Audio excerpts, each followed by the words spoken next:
Hey Canucks fans, I'm Clay Emo. I'm at Canuck Clay on Twitter. I'm at Clayton Emo on Instagram. I'm the founder of the GLCPC, the Good Looking Canucks Positivity Club, and this is my Canucks take all in one take. It's Clay's Canucks commentary for Friday, May the 1st. This is where you find Canucks insight that's both positive and timely.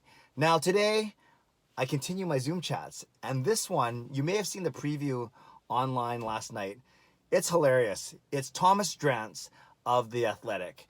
And we have I don't want to spoil too much. I just want to get right into it. We have a really good chat, rapid fire questions. He's so good. He's so knowledgeable.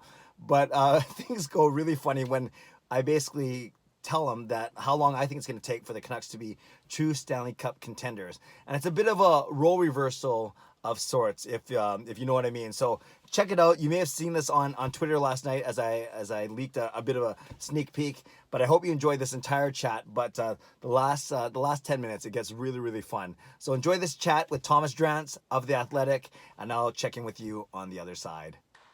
Hey everyone, I'm continuing my Zoom chat series, and I'm so thrilled to have the VIP of VIPs here today, Vancouver's prodigal son, Mr. Thomas Drance. Tom Drancer, thanks for being here today. Thank you for the very generous intro, good sir. Of course. What have you been up to?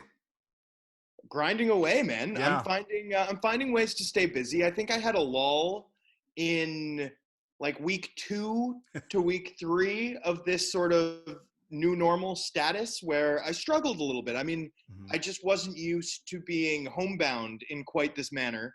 And, you know, I struggled with hockey not existing, right? Which is especially for, you know, for me anyway, the schedule comes out and I like to think that means I know what I'm going to be doing for the next 7 months, right? Like I can tell you within a 95% confidence interval where I'll be through the end of April or, you know, through mid-April at least. And it kind of threw a wrench in that. And, you know, with everything that was going on and following the news, I found it pretty difficult, just like emotionally, right?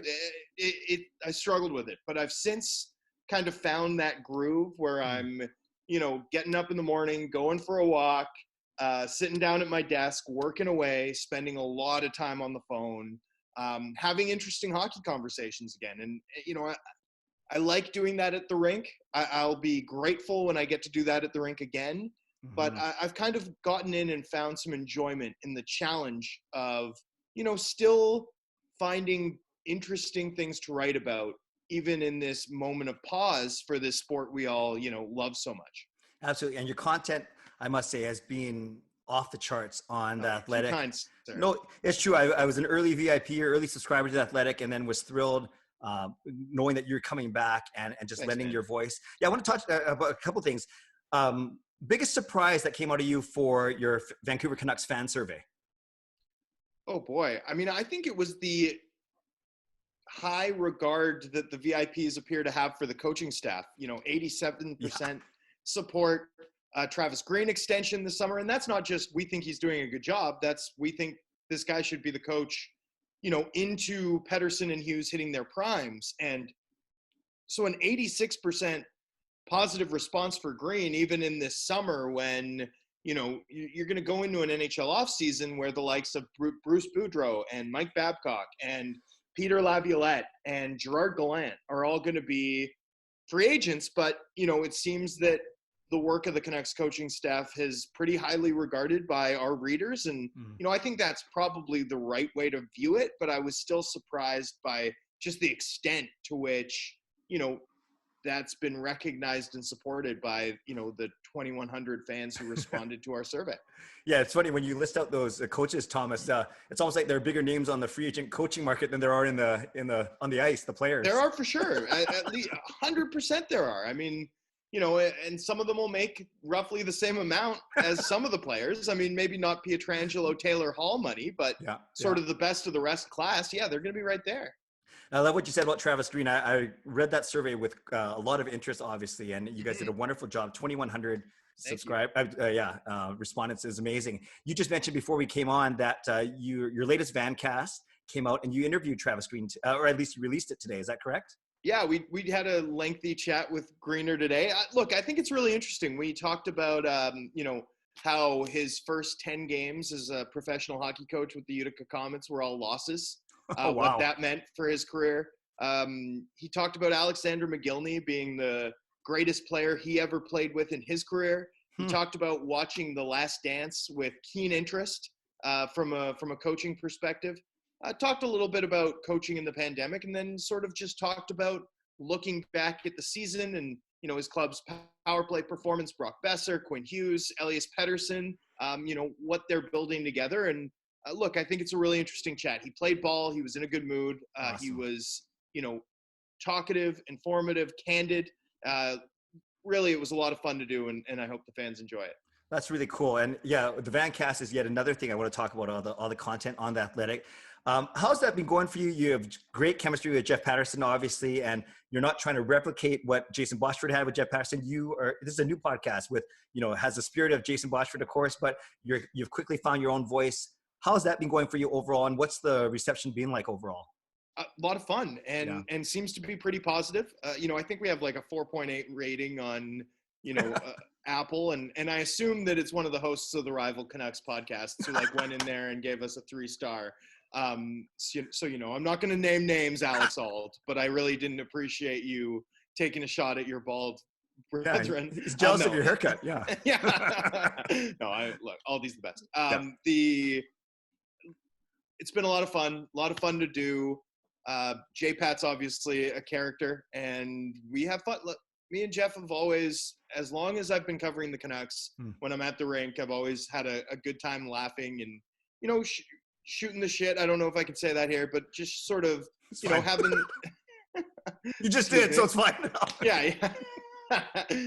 Jeff and I have always had a good laugh, and I think we see certain things in a similar way, which lends us sort of naturally to be co-hosts. We've also worked together forever. There's a lot of respect there, and I think we enjoy each other's company. We hang out on the road genuinely. Like, we often will go for drinks or for dinner together when we're in various cities, and we've always enjoyed each other's company, and I think that's a big reason why that easy rapport shows through on the pod.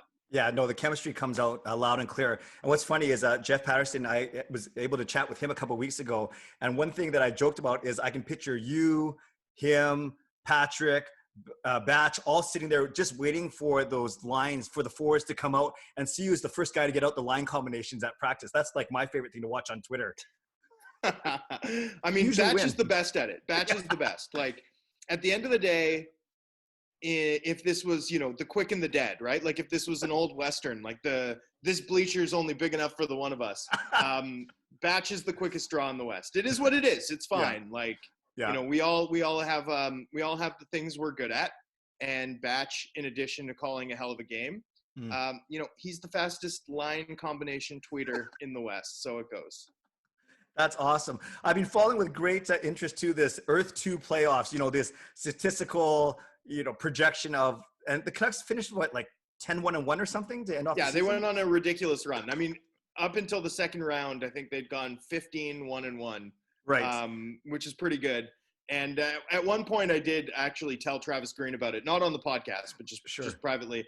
And he told me to pass along to Dom, my athletic colleague who runs the simulations, that he wanted to offer him a job. I don't think that was serious. I don't think I'm breaking any news here, but look, a hilarious run. Yeah. And that was just a fun way to pass the time. The whole project was a lot of fun to be a part of. And I understand that you, as the Vancouver beat writer or athletic writer, you got to write the synopsis every time Vancouver won. So where did you draw inspiration for that? The just kind of, I want to highlight Pettersson, or I want to highlight Gaudette or whatever. I think quotes are pretty standard. I think we all kind of, you don't need the actual games to cover a game in some ways. Sometimes you do. Sometimes you get something you don't expect. But, right. For the most part, it was just funny to joke around with guys. And look, honestly, it was like really high level hockey nerd Dungeons and Dragons, right? Yeah. Which is, and for me, I had the advantage of having, participated in the Sedin Cup. So I was sort of able to do a dry run, as it were. And, I think the Sedin Cup ended up sort of forming a template for the Earth 2 playoffs, which is gratifying. And I did notice, too, when Dom sent around an email informing beat writers of how this would work, he said to everybody, he set rules on how you could suspend and injure players in the event that you were the winning team. So I'm essentially like the Sean Avery of the Earth 2 playoffs, as it were, and that's a point of pride for me. Oh, that's amazing. And that Sedin Cup was hilarious too. You ended up beating Harmon's team, right? Even though everyone was saying Harmon's team was better, or do I have it reversed?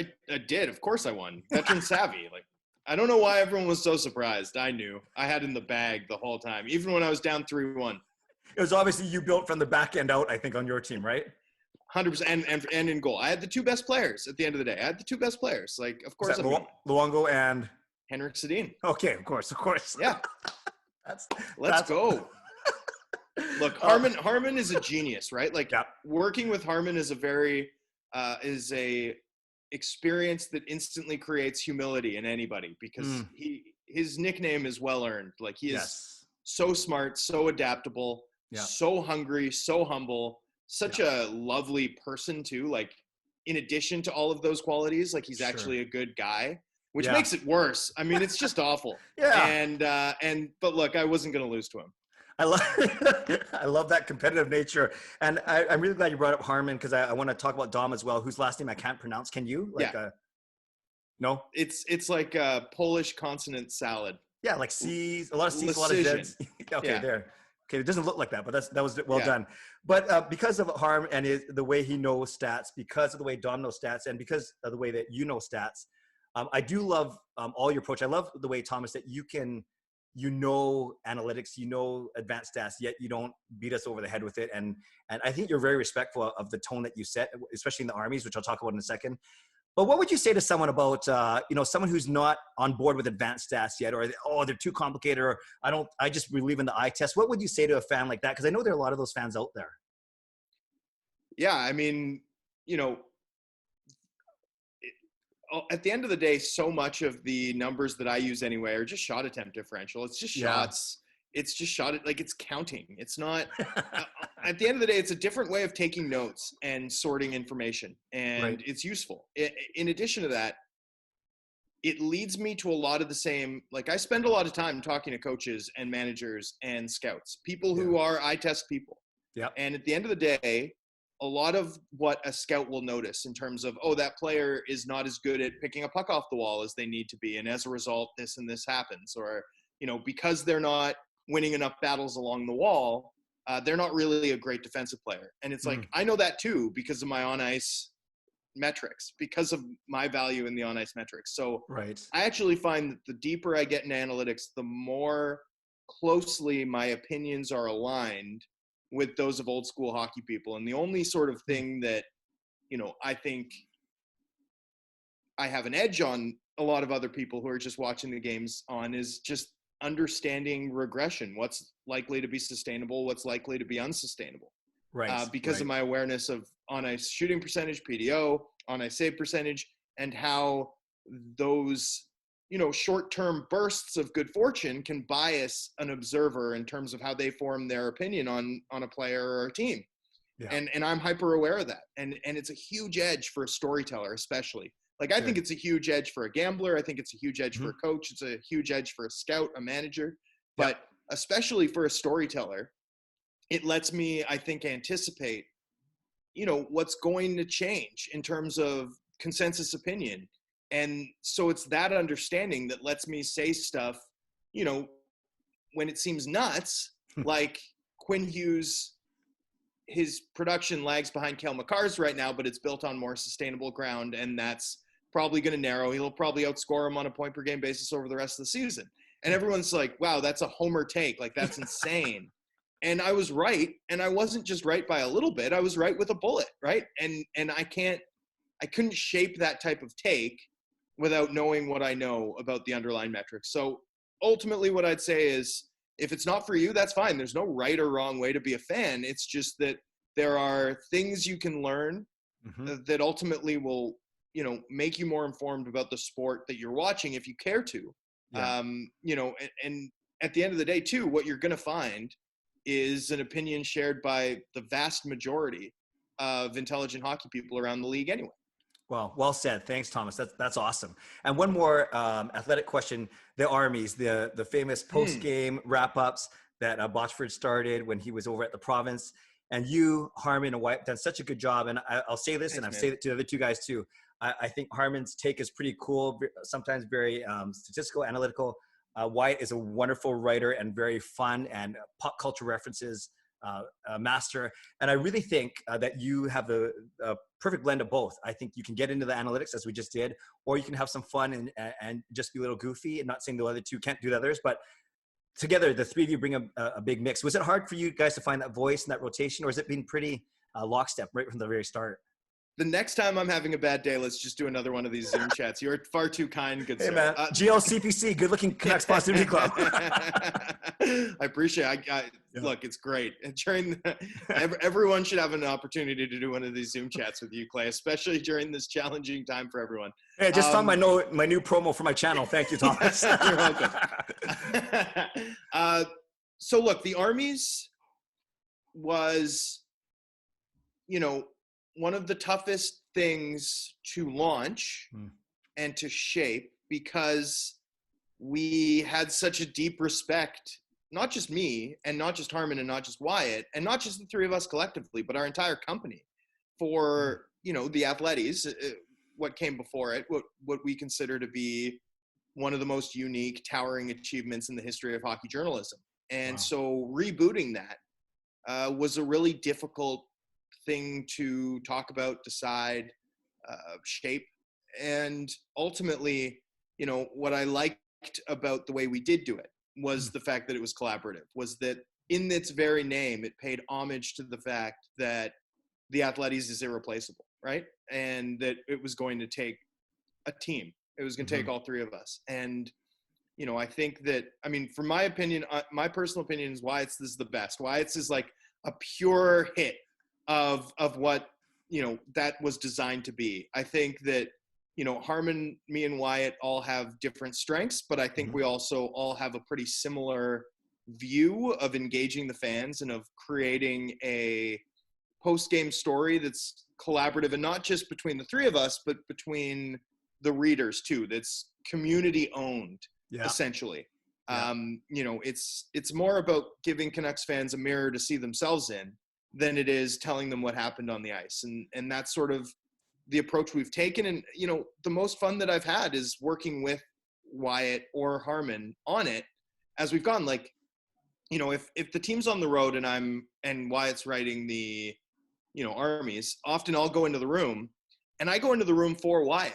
And it's not unusual for Wyatt to say, have you thought about asking this guy this, right? Like, have you thought about taking this approach with a player? I think might be something interesting there.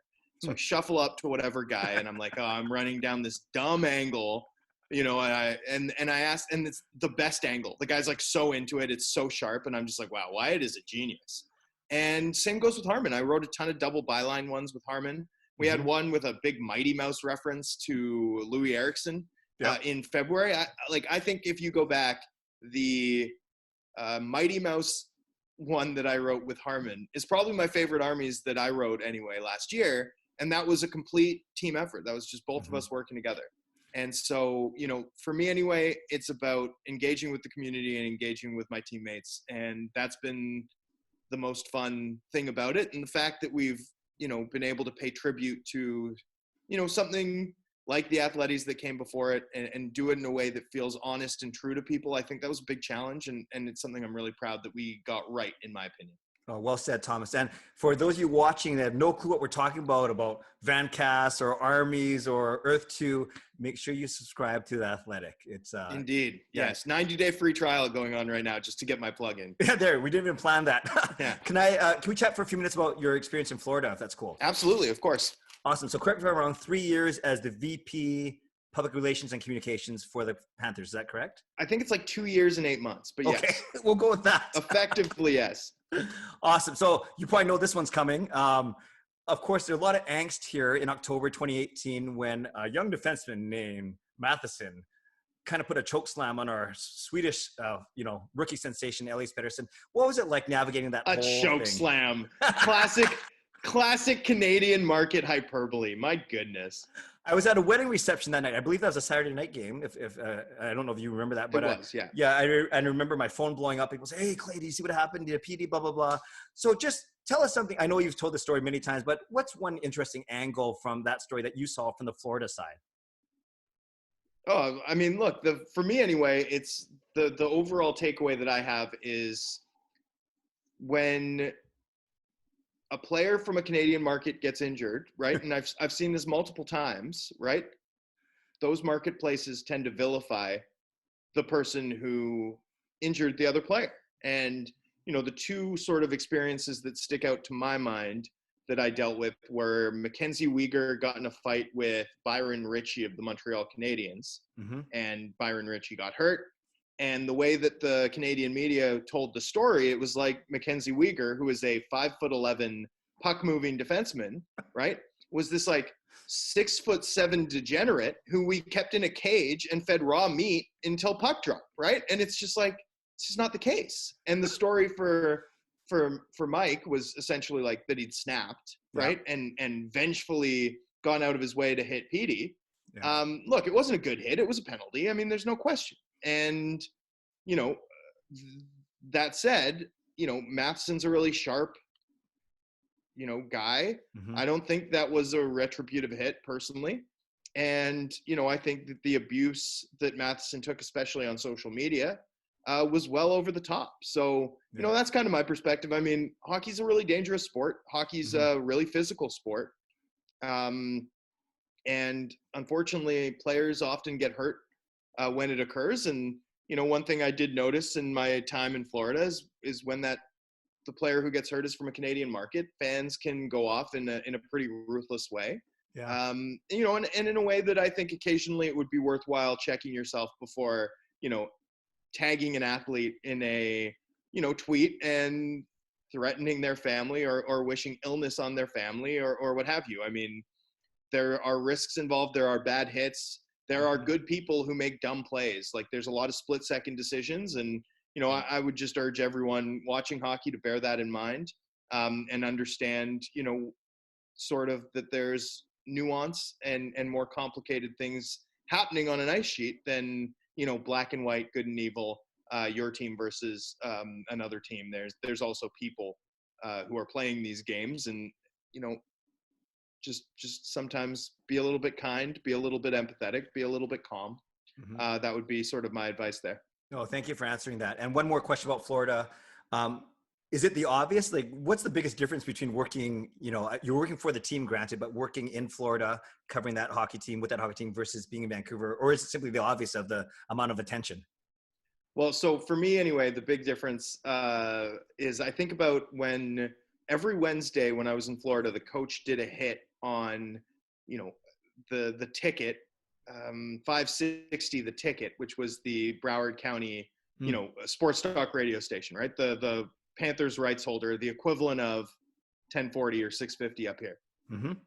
And, a classic formulation is the coach does their 10-minute hit and they answer hockey questions. And the hosts was Joe Rose, a former Dolphins player, and he was always very well prepared.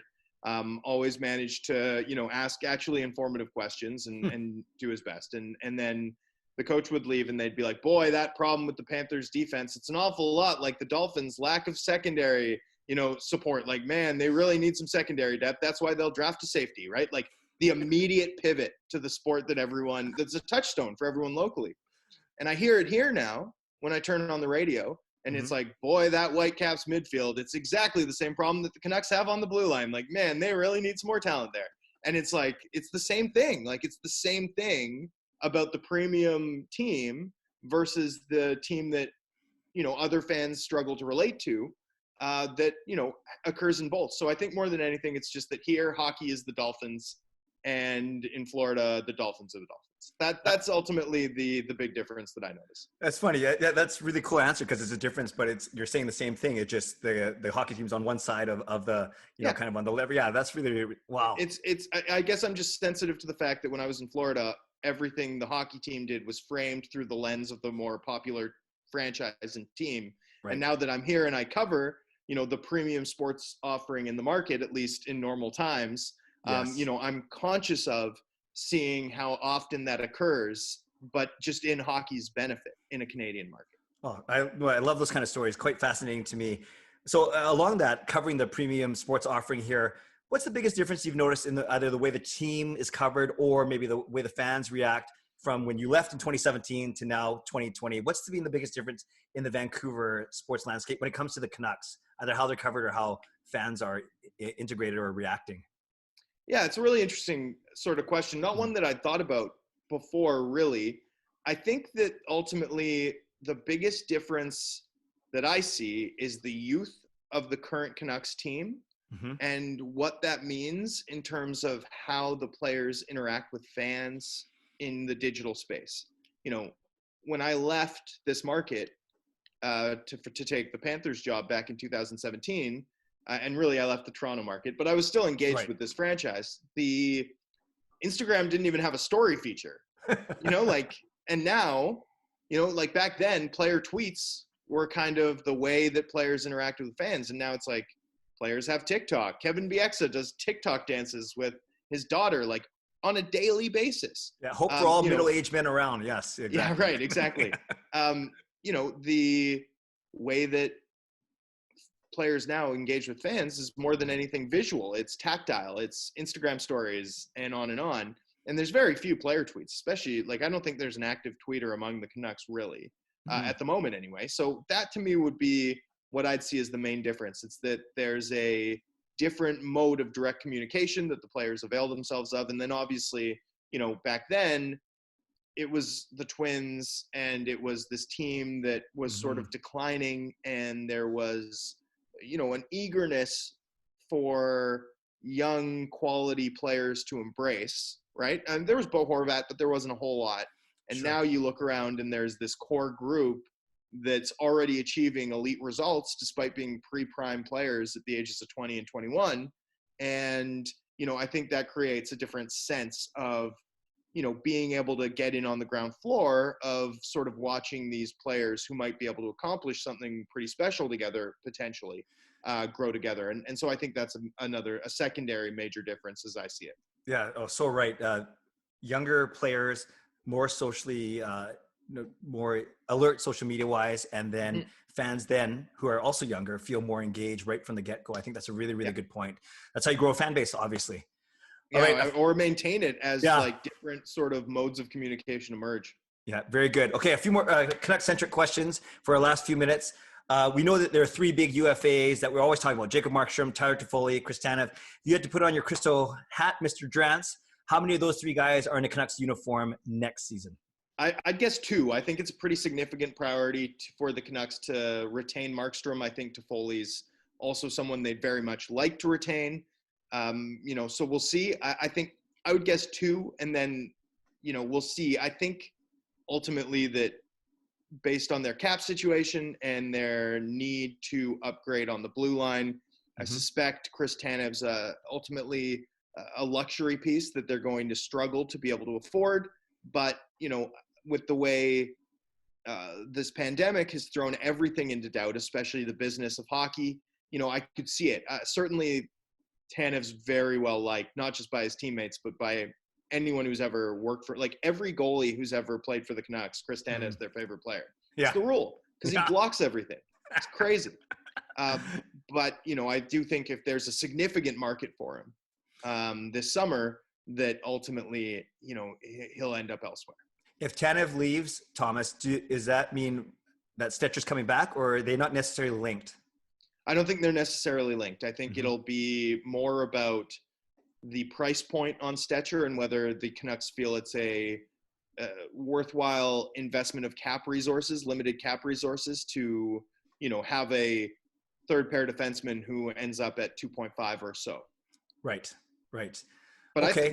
Stetcher's a good player, and I think the organization would very much like to keep him, as that sort of third right-sided defenseman. It's just about whether or not they can find a price point that works. Cool. Sticking on D, let's presume the Canucks enter the season next year with 21 skaters, 14 forwards, and 7 D. Do any of these three make the starting lineup or the top seven? Sorry, what was your 70 or 8? Yeah, let's go with 7. Between Rafferty, Tramkin, and Juolevi, are any of them on those top 7 when the season starts? Brogan Rafferty is, because he's got a $700K cap hit on a one-way deal. Yeah. And, that's ultimately going to be an easy way to be pretty efficient next season, is to just see what he can do in a third pair role. So I say Rafferty, yes. Yeah. The other two, no? Yolevi, no. Yeah. Triamkin, maybe. Okay. I'll go with a maybe. But Rafferty's the only one I'd pick is like for sure. Yeah, the trick, and I do these live streams twice a week where I engage with some subscribers, and the one thing that always comes back, they always ask about Nikita Tramkin, and I always say, Really?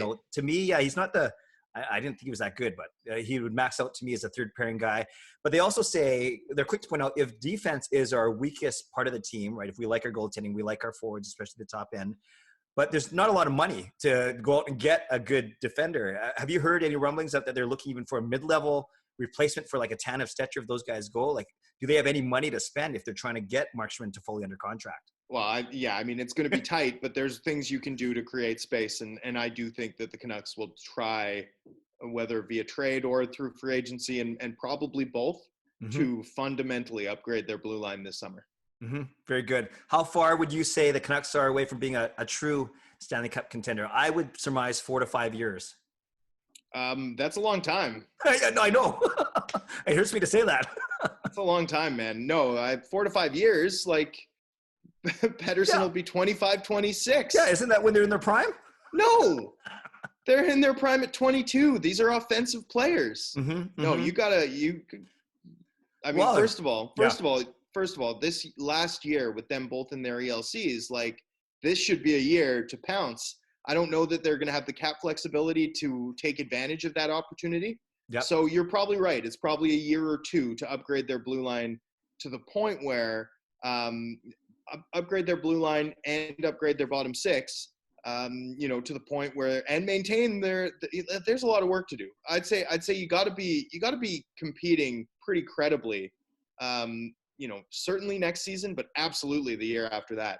Otherwise you need to, really be rethinking what you're doing around the edges. Well, I appreciate you putting the king of optimism in his place. I know that's the way to bring me down. Yeah, that's good. 4 to 5 years. Okay, well, actually, no, I have been saying 3 to. Seriously, they're going to be UFAs by then. Yeah, like they might be on their third contracts. 4 to 5 years, Clay. But true cup goodness, like a true cup contender, like Final Four. I can't say they're going to be there in the next 2 to 3 years. Truly, I don't think so.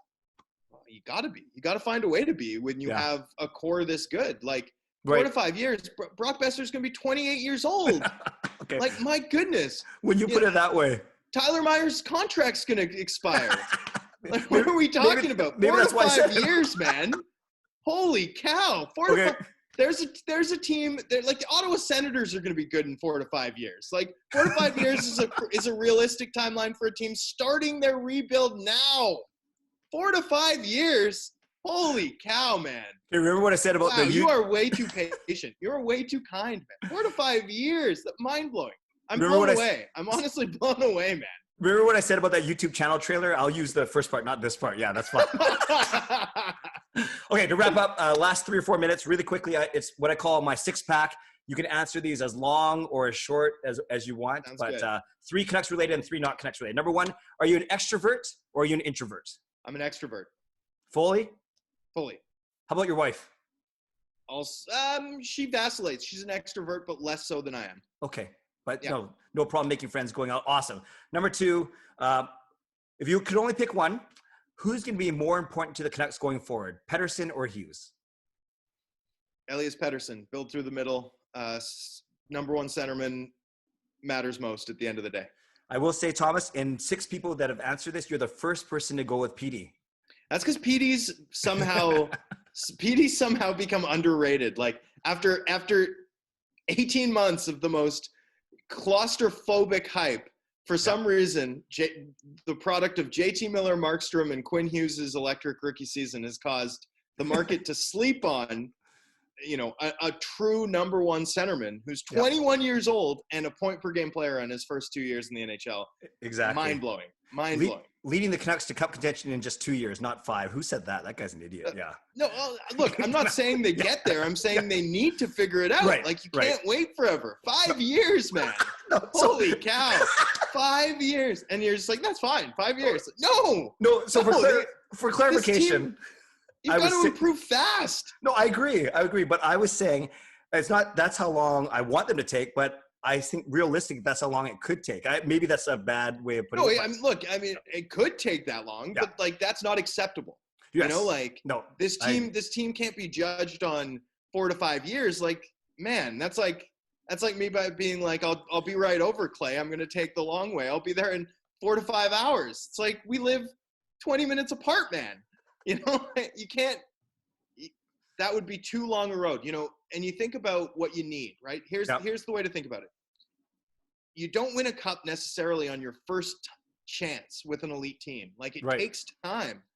You know, Travis Green talked about this on the Vancast today. He says you need to be in it for a 3 to 6 year window of being a good team in a sustainable manner, so that, you know, one of those times things break your way and you win the cup, right? Mm-hmm. So if their cup window opens in 5 years, right, then we're talking about Brock Besser at 27, Pedersen at 26, and Hughes at 25. Yeah. So, you know, they're like, by your third shot, Brock Besser's 30 years old, right? Like, you can't wait till Brock Besser's 30 years old to start cooking with oil, man. It's got to happen sooner than that. Like, yes. Like, it has to. If it doesn't, this team is trending in the wrong direction. No, when you put it that way, that makes sense. We're good.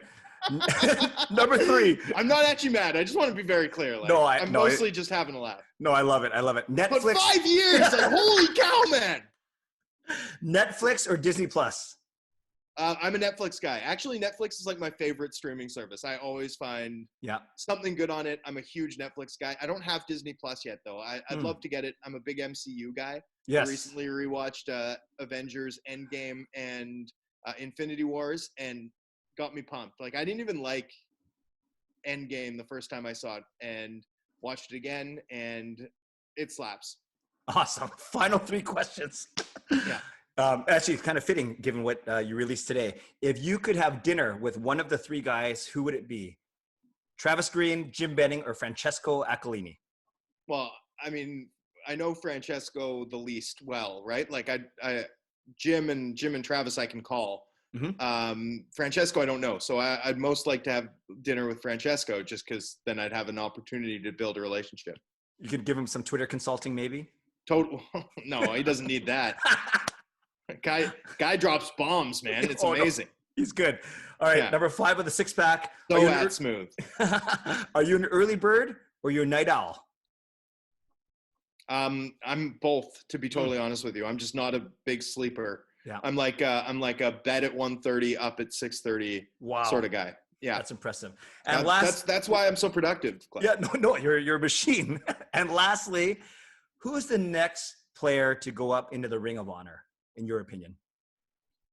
Well, the Ring of Honor or having their jersey retired? Ring of Honor. Because I quite frankly, I don't know if there's another jersey retirement coming up soon, but yeah. Well, it should be Lou. Lou should have his jersey retired. My answer is Lou should have his jersey retired. Yeah. Yeah. Of course. His best years were Hall of Fame caliber, and he spent them in Vancouver. He won an Olympic gold medal. He's already up in Florida, right? Yeah, it's already up in Florida. But Florida, who cares? He barely made the playoffs. He made the playoffs once. He has 2 playoff wins his entire time in Florida. Like, here, he was the best goalie in the league for a 6-year stretch. Like, he was good enough to give a bad team a chance at making the playoffs every year. Yep. Consistently elite. His career numbers in Vancouver, dominate that of anybody else. Save percentage, goals against. Among those goaltenders who've started, 100 plus or have more than 2 full seasons as a starter, like, he blows everyone else out of the water. He's one of 2 clear Hall of Fame caliber players to spend their primes in Vancouver, along with Pavel Bure. I'd probably throw the Sedins in there as well, but they're sort of, their candidacy is not slam dunk like Bure's and Luongo's is. Luongo's 3rd all-time in wins. He's one of 3 goaltenders to have 500 games. He's the only goaltender other than Patrick Waugh to win 200 games with 2 different franchises. Like, Luongo's prime is of a different magnitude. He shouldn't just be in the Ring of Honor. One should hang from the rafters. I love it. Actually, he's my favorite player as well, my favorite former Canucks player. And you're the first person of the people I've interviewed also to mention Luongo. I had a couple BXs, a couple Edlers, but you're the first Luongo. Edler should go up. Yep. I mean, Edler should go up too. Kessler probably should go up. Mm-hmm. I don't know if he will, but based on his, Kessler's prime years were better than any Canucks center has ever had other than Henrik. But Right. Yeah, one from the rafters. Like, what are we talking about? Of course, Of slam course. dunk. Slam Clear. dunk. Yeah. Well, I appreciate you dunking on me tonight. This was really fun, Thomas. And I do appreciate your time. And seriously, the content you guys are pumping out is really helping Canucks fans like me. Cope's kind of funny where we got to keep things in perspective, but it's certainly Totally. keeping hockey at top of mind, and the human interest stories too, the interviews with former players, interviews with current coaches and current players. You're doing a great job. So congrats to you and the entire Thanks so team. much, man. Yeah. Clay, my absolute pleasure. I always have a good time talking to you. Thanks for being a good sport and letting me yell at my computer screen for a few minutes. Hey, my man. wife did walk in. My wife did walk in from the office and give me a look like, what are you doing? Yeah, go explain to her what happened. Yeah, no, I will. I'll tell her I got fired up over absolutely nothing. But thanks for having me, man. My absolute pleasure being here with you tonight. Thanks, Thomas. Take care. Okay, admittedly, I'm going to stand by my guns here. As much as positive as I am, as optimistic as I am, I still think it might be 4 or 5 years, maybe 4 years until the Canucks become true Cup contenders. Obviously, I want it to happen a lot sooner than that. But, if you need to bolster your D and your bottom six, that's going to take 1 or 2 years. So even if you're saying maybe by the third year that they can be a Cup contender, and then I'm only 1 year off. So I don't think it's as bad as Thomas said, but we did have a lot of fun with it, and we're all good, of course. And I just appreciate that he had so much fun with the topic as well. And obviously, there's a lot of other things that we touched on. All his great work that he's doing with the Athletic, his role in Florida. I thought that was really interesting. How he sees social media and the accessibility to players changing, and of course, all his knowledge and his insight on the current Vancouver Canucks team and contract situations and so on and so forth. So, very grateful to Thomas Drance for joining me.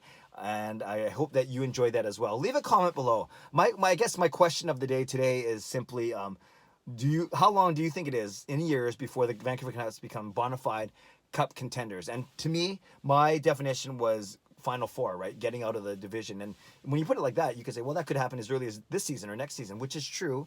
But for it to consistently happen, I think it's about 4 years away. I truly believe that. But I'd love to know what you think. How long will it be before the Vancouver Canucks become bona fide Stanley Cup contenders? And you can put, in brackets, on a consistent basis. But whatever you want to say, you can answer that question. I would love your reactions to any part of the video. Do you think I should do more of these with Thomas Drance? I thought the chemistry we had was quite good, and a lot of people have reached out to me and said, yeah, you guys have great chemistry. So regardless, I'm very grateful to Thomas for his time.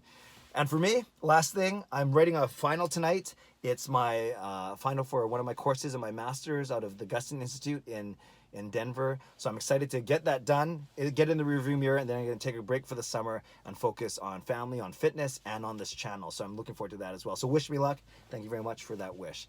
Have a great day. Be safe. Be healthy. Oh, subscribe if you like to. Like this video if you like to. Now, be safe. Be healthy. Take care of yourselves. Take care of each other. Have a great day. God bless. And go Canucks go.